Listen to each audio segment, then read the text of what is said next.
So I've got some more books that I've hauled at the back end of February and during this month already. So this is the book haul with a bit of non-fiction and a bit of fiction thrown in. Part 2.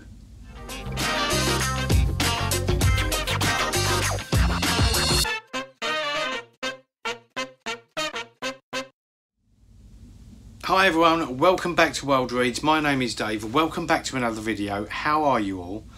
Okay, so a bit of non-fiction today as well as a bit of fiction. And let's do the fiction first. Now the fiction I want to tell you about is by an author that took me way back to my nan's bookshelf. And this is from an author called Miss Read.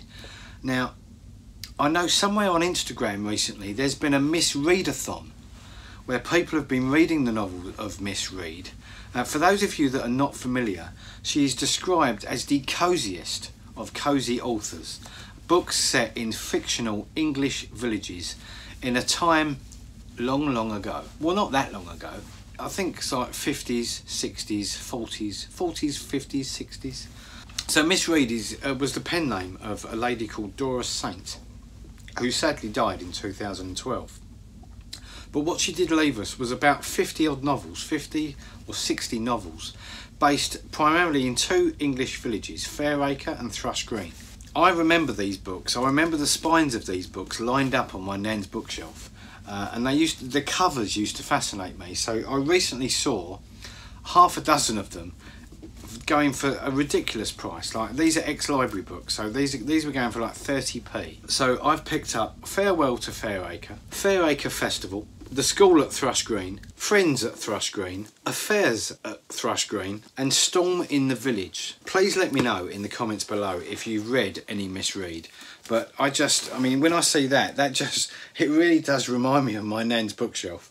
It's a little bit of a blast from the past for me, but I've never read any yet, and I do plan to read these, but I think these are going to be a future guilty pleasure. You know, I'm not sure yet if they've got any literary merit.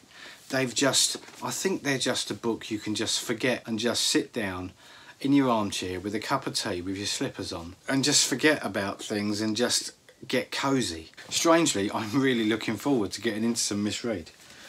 So the next lot of books I've got is some non-fiction. So here I have The Social History, or A Social History of England by Asa Briggs. Asa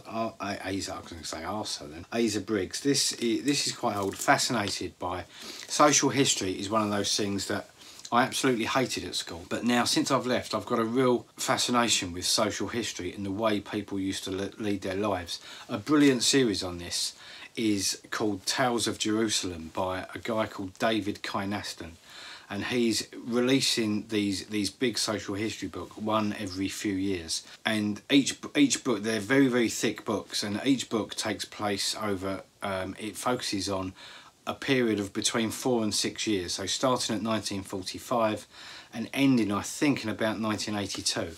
But they're very detailed, and I think they will be when the series is complete, I think they will be the social history books to go to. Another one I've got here is Niall Ferguson. This is Empire, How Britain Made the Modern World. Again, fascinating with British history and history about the empire. You know, that old saying, the sun never sets on the British Empire. It's amazing to think now that a country so tiny and insignificant on the map as ours, you know, ruled 3/4 of the planet. I know it's not a part of history that a lot of people now are particularly proud of, and I think, you know, in the spirit of modernity, we should forget about the empire. But it was a big part of our history. Looking forward to reading that one. The second one I've got is Victorian London. Another time in history that's fascinating is the Victorian period. And also, I'd love to get a book on the Edwardian period, because that didn't last for very long, the Edwardian period. So, Victorian London by Lisa Pickard. This looks really good as well. The next one is a bit of a fascinating book. This is The Mistresses of Cliveden, 3 centuries of scandal, power and intrigue. Now, Cliveden is a house, a big country house, and it's played a big part in history. Let's read on to find out why. This is a really beautiful book. Look at this cover. It's a really gorgeous book, and I picked this up for about £2 in a charity shop, and it was the colour at first that drew me to it, because I'll look at anything in a duck egg blue. I love that colour. So it says here, from its dawn in the 1660s to its twilight in the 1960s, Cliveden was an emblem of elite misbehaviour and intrigue. Conceived by the Duke of Buckingham as a retreat for his scandalous affair with Anna Maria, Countess of Shrewsbury, the house later served as the backdrop for the Profumo affair, which would bring down a government and change the course of British history. In the 300 years between the Countess and Christine Keeler, the house was occupied by a dynasty of remarkable women. Elizabeth Villiers, an intellectual who brokered the rise and fall of governments. Augusta of Saxe-Gotha, a minor German royal who almost became Queen of England. Harriet, Duchess of Sutherland, the glittering society hostess turned political campaigner. And Nancy Astor, the consummate controversialist who became the first woman to take a seat in Parliament. Under the direction of these women, Cliveden provided a stage for political plots and artistic premieres, hosted grieving monarchs and Republican radicals, was idealised as a family home and maligned as a threat to national security. The Mistresses of Cliveden is by turns a historical epic, a political thriller, a family drama, and an intimate history of the relationships between people and place. Above all, it is a story about sex and power and the ways in which exceptional women have evaded, exploited, and confronted the expectations of their times. That sounds absolutely fascinating. So that's The Mistresses of Cliveden. 3 centuries of scandal, power and intrigue. Really, really nice book. Another book I've got here this is called The 7 Basic Plots. This is a huge book by Christopher Booker, Why We Tell Stories. The remarkable and monumental book at last provides a comprehensive answer to the age-old riddle of whether there are only a small number of basic stories in the world.